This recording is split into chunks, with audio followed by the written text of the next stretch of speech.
All right, for section 11.2, we're going to learn how to solve equations still, but now we're going to use a different method. All right, in the previous section we did by doing the square roots. Now we're going to do something that we call completing the square. And the reason why, because now we're going to have two terms that have x. Before we only had one. And we could factor it easily, but and it was the same parentheses, or we could easily factor it. But now in this case, if I was to ask you, think of two numbers that multiplied equal to 10 and added is equal to 8. First you start thinking, oh, what numbers multiplied equal to 10? 1 times 10, 2 times 5, and yeah, neither of them will work. So these we cannot factor. So now this case, when we cannot factor, we have this other case that we call completing the square. What I'm going to do, I'm going to leave the terms of the x by itself. The plus 10, I'm going to move it to the right side. So let me write this as x squared plus 8x. Let me leave myself some space in there. Equals negative 10. So I'm leaving those with the x by itself on the left side. So x squared plus 8x equals negative 10. Now, there's one really cool thing. We're going to call the perfect square. What I'm going to be thinking here is the middle term. First of all, I must have a 1 at the very beginning. Right? The number in front of the x squared must be a 1. If it's not a 1, divide everything by that number. So if I had a 3 at the very beginning, divide everything by 3. It's fine if we deal with fractions. If I had a 2, divide everything by 2. Once again, the number in front of the x squared must be 1, which it is now. What I'm going to do next, I'm going to look at the 8x. And I'm thinking, what's the half of 8? The half of 8 is going to be positive 4. I'm writing it with the sign included. And I'm writing it because I'm going to use this number. So plus 4, right? I'm thinking, what's the half of 8x? What's the half of 8? Just 4. Now, 4 squared, keep in mind I'm saying 4 squared is 16. So I'm going to add 16 on each side. Right? I look at the half of the middle term, 8x. I thought, what's the half of 8? 4. But 4 squared is 16. So I'm going to add 16 to each side. What I just did is the left side, x squared plus 8x plus 16. Now I can factor this. If I think of two numbers that multiplied equals 16 and added is equal to 8, I'm thinking 4 and 4 have what we call the perfect square. The way I will factor it is x plus 4 squared. So you'd see why I wrote the plus 4 and I said I was going to use it. All right, so I factor the left side, x plus 4 all squared equals 6. Right, negative 10 plus 16 is just 6. I completed the square. Now I can do what we just did in the previous section. I'm going to do the square root on each side. So it means that x plus 4 is equal to, I'm going to call this positive or negative square root of 6. I'm going to deal with both cases now. So x plus 4, right? In 11.1, we were dealing with the positive first and then the negative. I'm just going to deal with both. Positive or negative square root of 6. All right, so to get the x by itself, let me move the 4 over. So I'm going to say that x is equal to negative 4 plus or minus the square root of 6. I cannot combine those because the 4 is a whole number. Square root of 6 it's a radical. So that's pretty much it.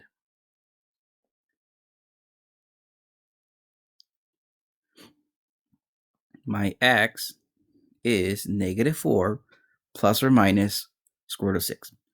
I'm going to leave it as a plus or minus because they cannot be combined. But if they could, obviously simplify them, combine them. Now, in your case, first thing you're going to be asked is find a constant to be added to get a perfect squared trinomial. Right, my first number is a 1. I'm thinking of 1 in front of the x squared. So then I look at the middle term and I ask myself, what's the half of 4? I'm going to write a plus 2 and square it. right? 2 squared. So I'm going to be adding a 4 here. Because then your homework is going to ask you, what number should I be adding there? 4. Now, when you factor that, x squared plus 4x plus 4, right, you can do the x method we used to do before. I'm thinking two numbers that multiplied equals 4, added is equal to 4. You're going to get 2 plus 2. You can do that just to double check to see yourself. Or you can just say, you know what? I completed the squared. X squared plus 4x plus 4. I completed the squared. That is just going to be x plus 2 squared. Now, for you to try at home, you have example B and C. And that's how you're going to get it. Notice, for example, C, we have a fraction. It's fine.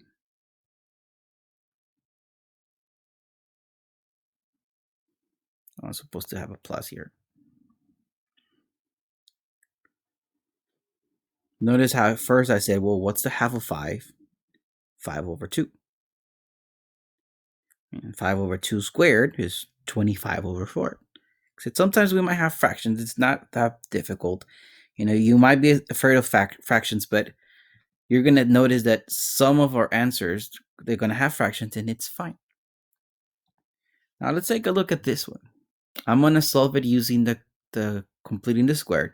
Remember I said that the x squared and the x should be by themselves. So I'm just going to write this as x squared minus 6x. I'm leaving myself some space is equal to 12. I'm leaving myself some space there. Now, I'm thinking, first I checked the number in front of the x squared must be a 1. If it's not, divide everything by that number. Then at the negative 6x, I asked myself, well, what's the half of negative 6? And I said, well, negative 3.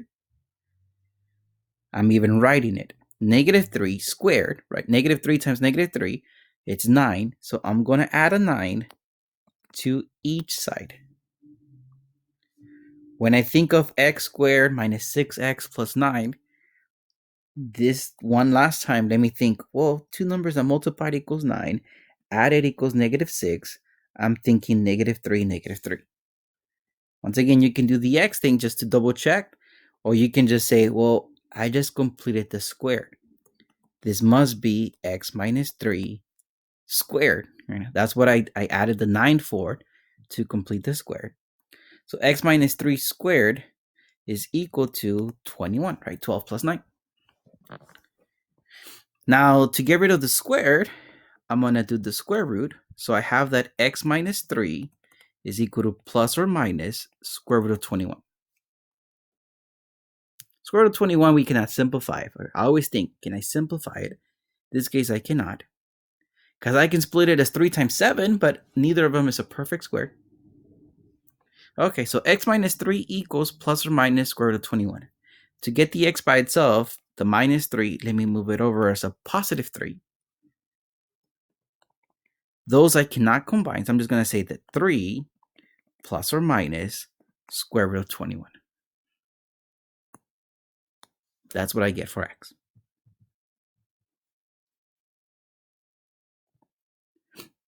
Try some at home, and this is what you should get. You can simplify it as negative 3 plus or minus radical 5.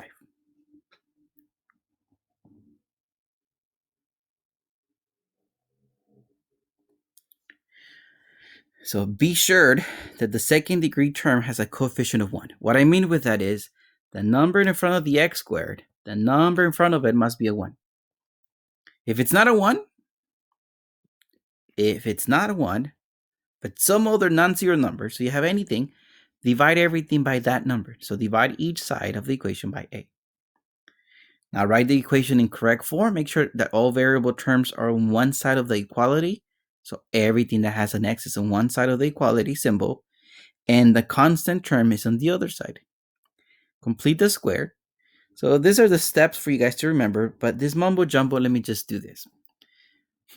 I must have those that have a letter. So those that have variable, those that have a k, I'm going to leave them on the left side. So I'm going to call this k squared plus 5k is equal to 1, right? The negative 1, I move it over as a positive 1. Once again, I make sure that the number in front of the k squared is 1. If it's not, divide everything by that number. But it is, the number at the very beginning is a 1. Then I ask myself, well, what's the half of 5? I'm going to get 5 over 2. Okay, we're dealing with fractions. It's fine. The half of 5 is 5 over 2, right? 5 halves. I just went 5 divided by 2. I couldn't simplify it, so get a fraction. Now square it. 5 over 2. 5 over 2 times 5 over 2, I get, so I'm going to add to each side of my equal sign, I'm going to add 25 over 4.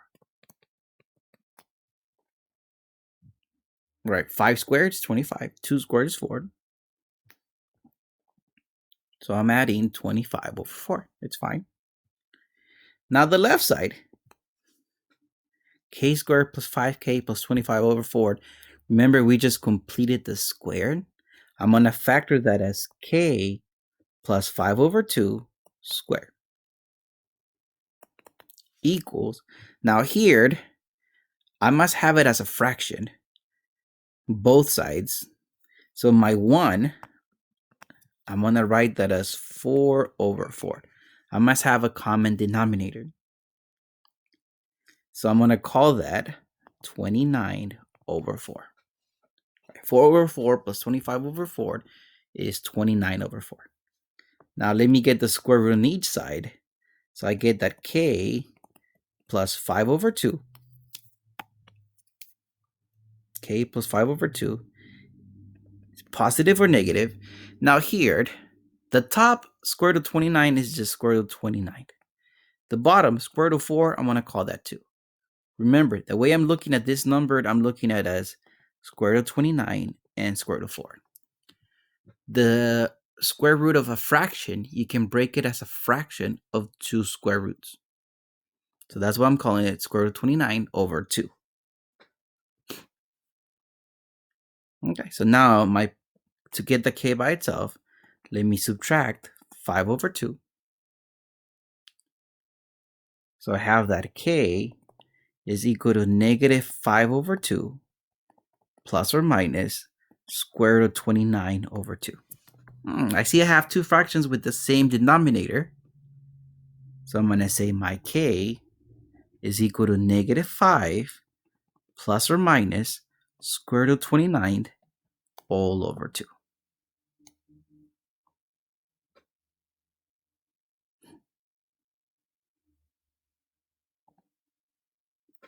Now you should try these at home. Remember, it's fine if you simplify, if you have the two answers split, or you simplify this as negative 1 plus or minus the square root of 13th all over 2. And for example, B, you're going to have negative 3 plus or minus the square root of 13th all over 2.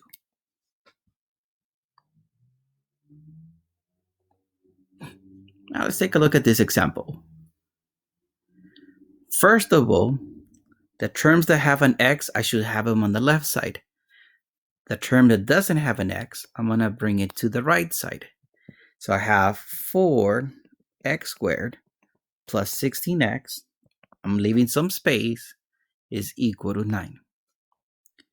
Then I make sure that everything, the number in front of the x, the number at the very beginning is a 1.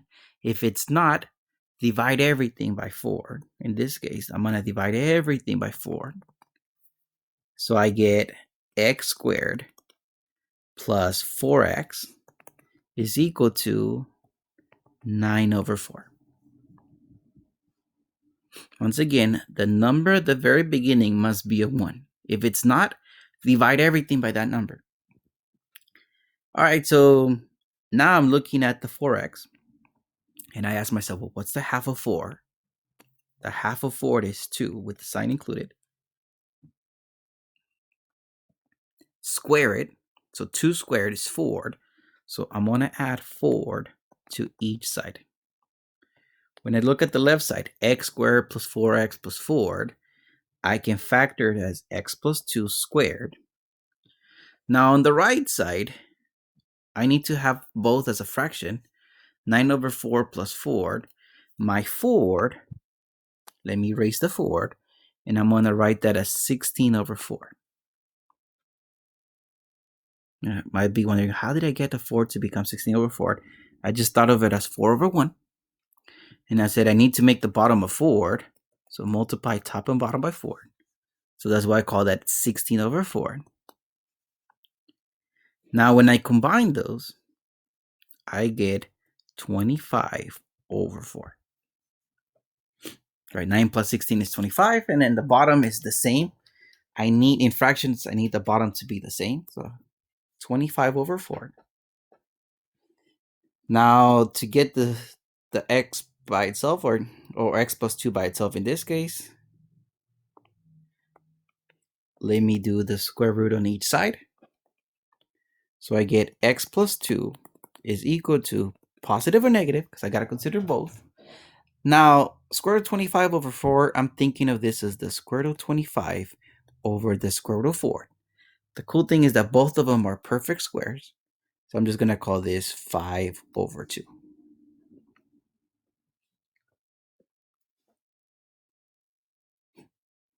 Now, my positive 2, let me move it over as a negative 2.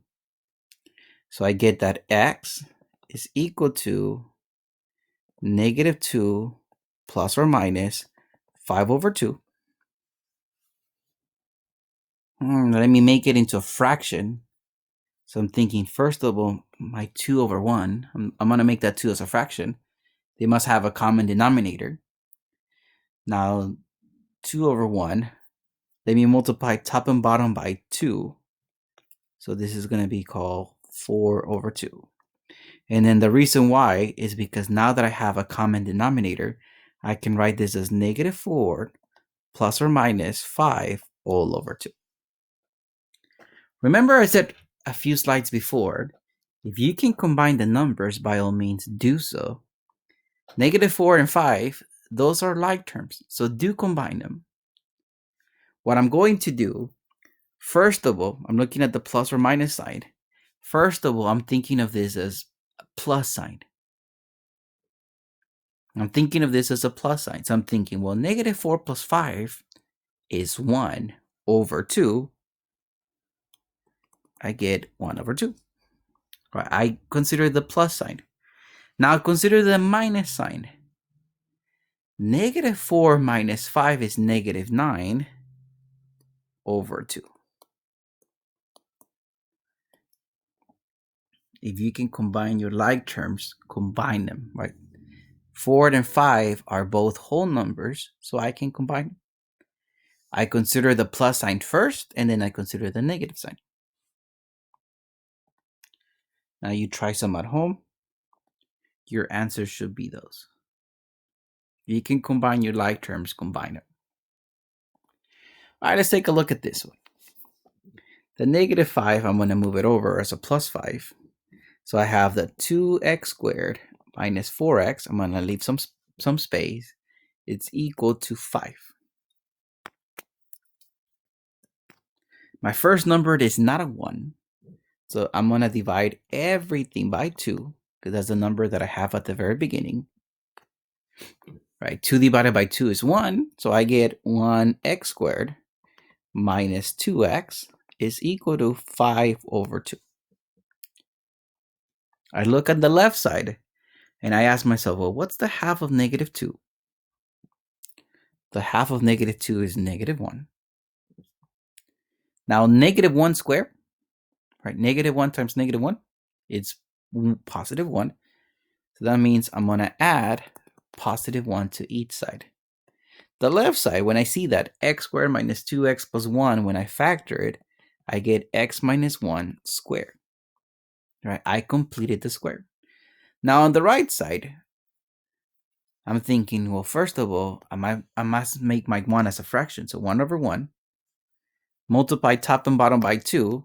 So that becomes 2 over 2. And the reason why I did that is because when I combine these, I want this to be 7 over 2. I'm just going to combine it into one fraction. Now get the square root on each side. So I get that x minus 1 is equal to, now here I'm thinking of this as square root of 7 over square root of 2. Now, I cannot have radicals at the bottom. Right? We saw that a few sections before, last chapter. We cannot have a radical at the bottom. So let me multiply top and bottom by radical 2. So I'm going to call this radical 14th over positive 2. I cannot have radicals at the bottom. So now, let me add a 1. So I have that x is equal to 1 plus or minus square root of 14th over 2. I want to combine it into one whole fraction, actually. So my 1, I'm going to write that as 2 over 2. I want to write that as a fraction with the common denominator. So I get that x is equal to 2 plus or minus square root of 14th all over 2.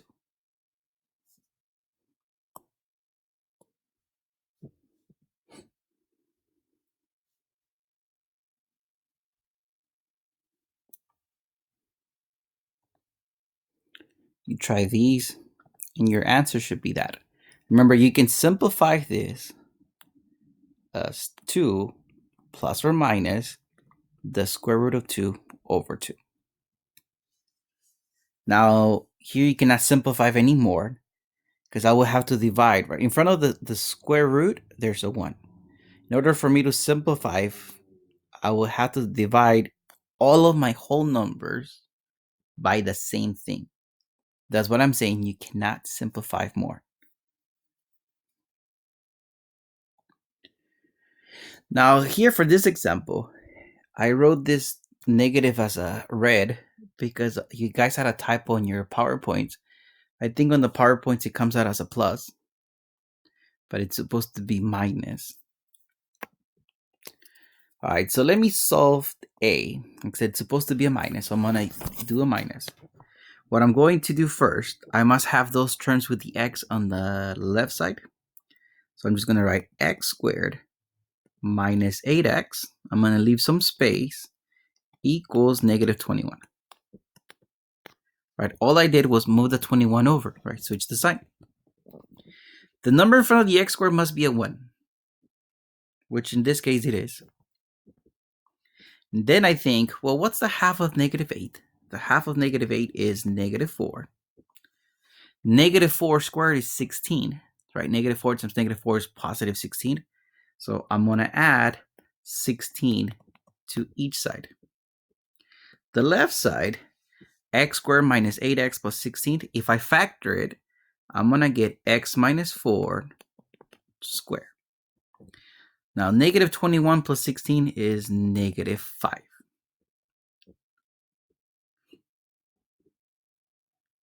To get rid of the square sign, I'm going to do the square root on each side.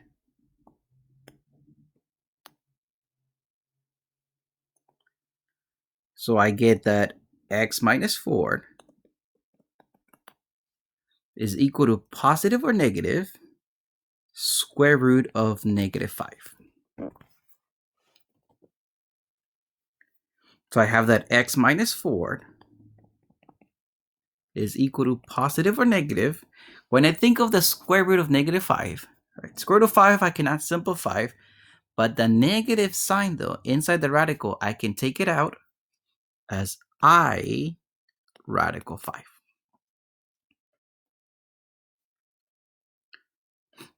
Now to get the x by itself, the minus 4, I'm going to move it over as a plus 4. So I get that x is equal to 4 plus or minus I radical 5. Those cannot be combined. One of them has a radical, the other one does not. And on top of it, one of them has an I, the other one does not. So that's as simple as I can go. Now looking at example B, I'm going to move the plus 5. I'm going to move it over as a minus 5. So I have that 4 p squared plus 8p, I'm going to leave some space, is equal to -5. The first number must be a 1. If it's not, divide everything by that number. So in this case, let me divide everything by 4. It's okay if I have fractions. Now 4 divided by 4 is 1. So now I have 1p squared plus 2p is equal to -5/4. Then I think, well, what's the half of plus 2? The half of that is going to be plus 1. Now plus 1 squared, right? Positive 1 times positive 1, it's 1. So let me add a 1 to each side. P squared plus 2p plus 1. If I was to factor it, I get p plus 1 squared equals, now -5/4 plus 1. Let me write my fraction. Let me write it as a fraction to begin with, 1/1. Let me multiply the top and bottom by 4. So I have that as 4/4. I just wanted to have a common denominator. Now when I combine my two fractions, I should get -1/2. I mean -1/4. Okay. To get rid of the square root symbol of the square sign, I'm going to do the square root on each side, because that's going to get rid of the squared. So I get, on the left side, I get p plus 1. The square root was to get rid of the squared exponent. So I just get p plus 1. Now here, I'm thinking of this as the square root of -1 over the square root of 4. I'm splitting it as 2 square roots. Now, square root of -1, that is just I. The square root of 4 is just 2. However, let me write this as p plus 1 is equal to 1/2 I. Notice I just took the I out of the fraction, just put it at the side, but I cannot leave the top empty, so I just put a 1. So p plus 1 is equal to, plus or minus, I forgot the plus or minus, 1/2 I. All right, to get the p by itself, let's subtract the 1. So I get that p is equal to -1 plus or minus 1/2 I.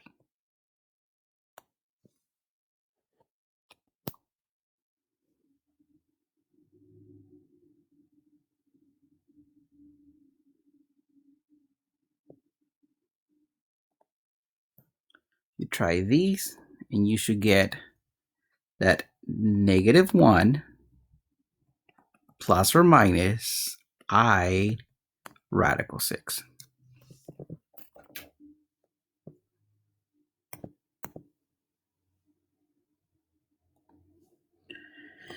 All right. Now this one, it's easy to get confused because we tend to do, well, if the left side is already factored, right? I have 2 parentheses. I'm gonna let the left, each of them equal to 0. That works when the right side is equal to 0, but in this case, it's not. So when we have things factored, so I see the left side is factored, but the right side is not equal to 0, what I'm going to do to begin with, I'm gonna get rid of parentheses. I'm gonna unfactor the left side. So I'm gonna distribute the x. So that's gonna give me x squared minus x. Then I'm gonna distribute the 3. That's gonna give me 3x minus 3. And then this is equal to 2. So I have, let me simplify the left side. I have x squared plus 2x minus 3 is equal to 2. All I did was get rid of parentheses.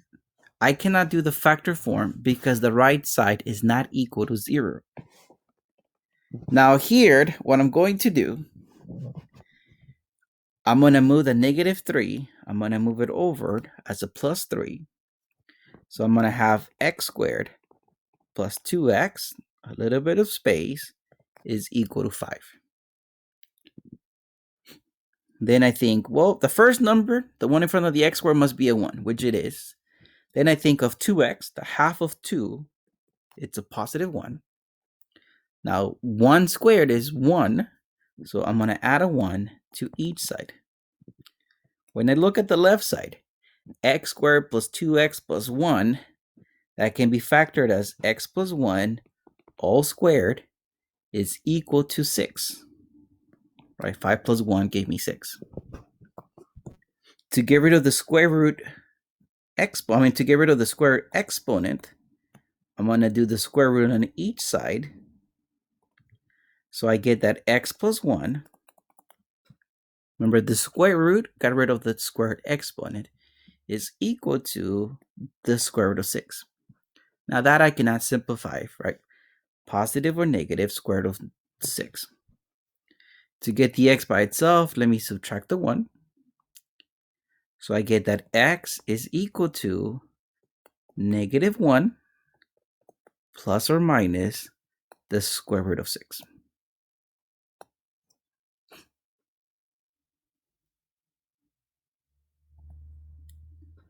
So when you have parentheses, let me come back to my example at least.